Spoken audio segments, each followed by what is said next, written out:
Hello everybody, welcome back. Let's have a look at the S&P to begin with. So yesterday we were saying about this box of significance, but the 200 exponential, 200 simple, and this is where a big rejection could take place from. So we moved into that area actually yesterday, got a big rejection, actually formed a shooting star candle body, which, look, candle body formations, you know, they are a thing.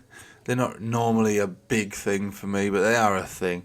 You'll always have people preaching them on Twitter. There's your shooting star, and thou shalt see lower prices from now on.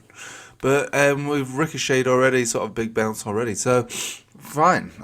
We'll have to play it by ear. Yeah, because I'd way prefer all of this to break out. But obviously, you know that. But when you get to these areas, you just have to accept that they are resistant. So I still have to say that I'm scared of them while being below them, as much as we are seeing what someone else might say, it's a bullish engulfing candle, don't you know? That means it's definitely going to reverse and go higher. But you said the shooting star. Yes, it's a shooting star, which means it's definitely going to go lower. But now we've got the bullish engulfing candle, which means it's got to go higher. What are you talking about? Right. Best thing to do is think about trend and momentum. So let's move ourselves down to some short-term time frames with like a 1 hourly. We're going to do a 1 hourly today. So the 1 hourly got the golden cross, got the retest actually on the pullback, which is pretty sweet. And so far we're moving back up again. So what else is going on with the price and momentum? Well, price was overheated over here.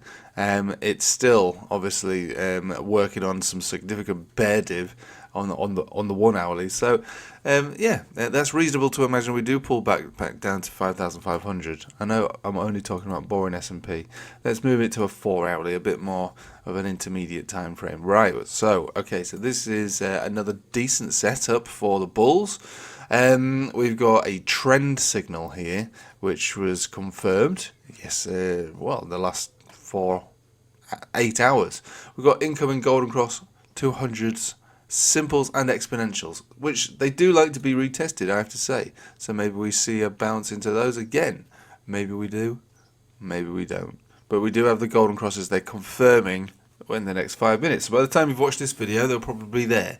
They probably exist. All right, so you've got golden cross, retest, V-shaped recovery, and then some. So if we do pull back on this occasion, the next time to make any kind of futures position or entry points is at these areas, because it wouldn't take long to know if you're wrong. If we start coming down dramatically, then you know that you're wrong, you can get out. There's no point in going in now because these often like to get retested. The trend signal is in play. The trend signal will sustain a trend signal so long as this cheeky span does not close inside price action. Price action is dipping today into this golden crossy kind of area. So it's all about the 5,500. Can we do that? Can we see that? If we do see that, that'll be a good thing, not a bad thing, because that's where the opportunities would exist. Alright, so we've got a bit of a handle on that, but let's reflect on the multiple drives of regular bearish diversions. So the odds then, and again, just playing odds, not playing certainties, just odds, no guarantees, just odds. The odds are that actually this is more of a bullish setup than a bearish setup, but it does require a pullback to retest the lower zones in order to get some kind of confirmation that actually we are kind of bullish. We've got the trend signal and we've got the golden cross, but we'd like the retest and we'd like the reset of the momentum down here. So get this bearish divergence, sort of just allow it to complete and then move into these areas, bounce, V-shape, and then see if we've got the power to move up towards the top of the box, 5,700, and see if we can go any further than that. I can't say we are, don't know if we will, but that's the situation there.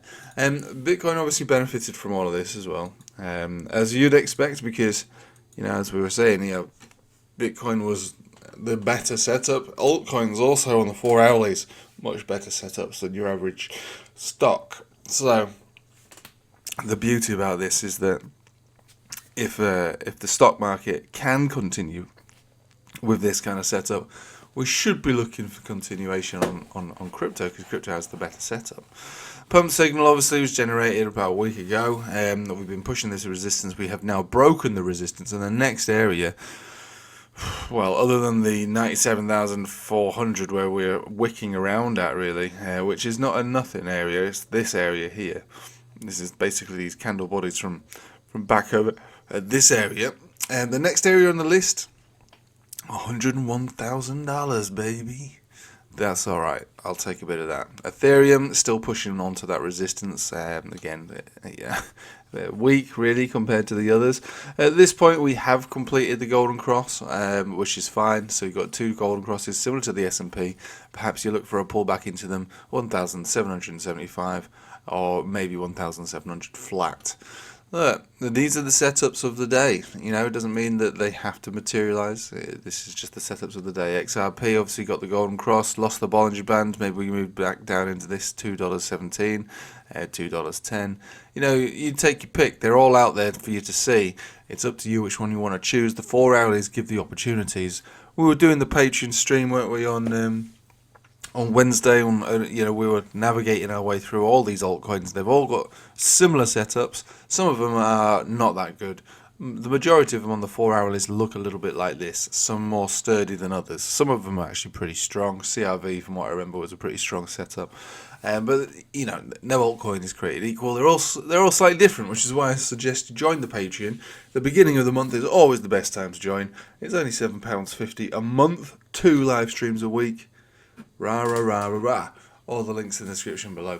Other than that, though, I'll leave it with you there. There's not much more to say about it. All eyes on S&P. If you get rejected at this area, we shouldn't be at all surprised. But if you get supported down here, this is where the money could be made. And that same setup would apply to altcoins, Bitcoin, and every other chart that looks very much like this. Markets at the moment are all running parallel to each other. The carbon copies of each other on the 4 hourly. They're very, very similar indeed. And maybe the low is in and we go for a parabolic run, but until we break through this area for the S&P, I'm still skeptical, but that doesn't stop me from, well, look at it like this. You could short here, you can long here. You don't long here and short here. You could do that, but the risk is much higher. So you're better off thinking either short here or wait, long here. But don't short here, don't long here. You know what I'm talking about. Right, I'll leave it with you there. Have a nice day. Take it easy.